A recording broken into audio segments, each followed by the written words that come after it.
Ang ninanakaw nyo ay hindi lang kapan ng bayan, kundi mga munting pangarap ng mga kabataan.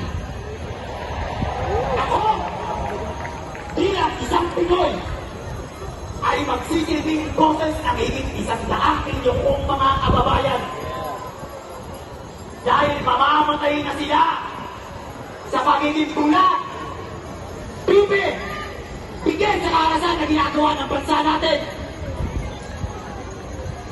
Bangon kabataan!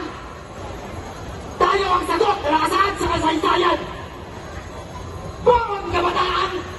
Iparamdam nyo ang tunay na nagmamahal ng mga nasa laylayan. Bangon kabataan! Ikaw ang magliligtas sa nalulunod nating bayan!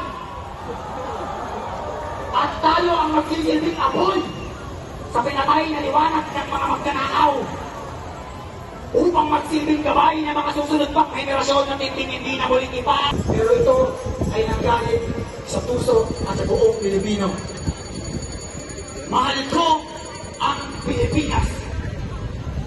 Aking lupa sinilangan.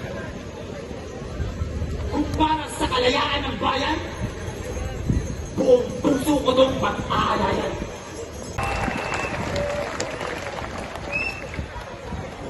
Magandang tanghali sa inyo lahat.